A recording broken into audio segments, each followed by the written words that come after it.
مثالی حکومت اور مثالی حکمران اسلامی حکومت کی پالیسی رسول اللہ صلی اللہ علیہ وسلم کے وصال کے بعد جب مسلمانوں نے اتفاق رائے سے حضرت ابو بکر صدیق رضی اللہ تعالی عنہ کو خلیفہ منتخب کیا تو انہوں نے اسلامی ریاست کے سربراہ کی حیثیت سے اپنی حکومت کی پالیسی واضح کرتے ہوئے اپنی پہلی تقریر میں فرمایا، لوگوں، میرے کندھوں پر حکومت کی بھاری ذمہ داری ڈال دی گئی ہے۔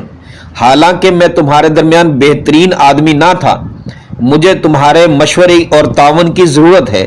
اگر میں ٹھیک کام کروں تو میرے ساتھ تعاون کرو، اور اگر کنج رو ہو جاؤں تو مجھے سیدھا کر دو۔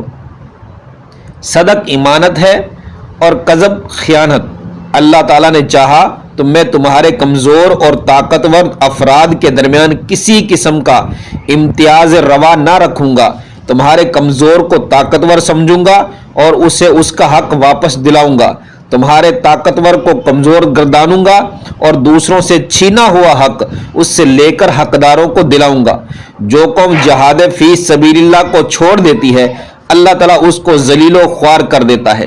جس قوم میں بدکاری عام ہو جاتی ہے، اللہ تعالیٰ اس کو گونا گو مصائب میں مبتلا کر دیتا ہے۔ لوگوں، جب تک میں اللہ اور اس کے رسول صلی اللہ علیہ وسلم کی اطاعت و فرمانبرداری کرتا رہوں، تم بھی میری اطاعت کرو، لیکن جب میں اللہ تعالیٰ اور اس کے رسول صلی اللہ علیہ وسلم کے احکام و قوانین کی نافرمانی کروں تو تم میری اطاعت نہ کرنا۔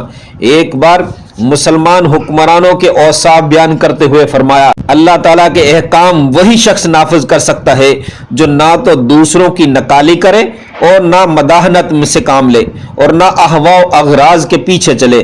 اللہ تعالیٰ کا حکم وہی شخص نافذ کر سکے گا جس کی قوت کار میں کبھی عزم حلال نہ پیدا ہو، جو فیض اور وسیع قلب ہو اور جو حق کے معاملے میں اپنی جماعت سے نرمی برتے۔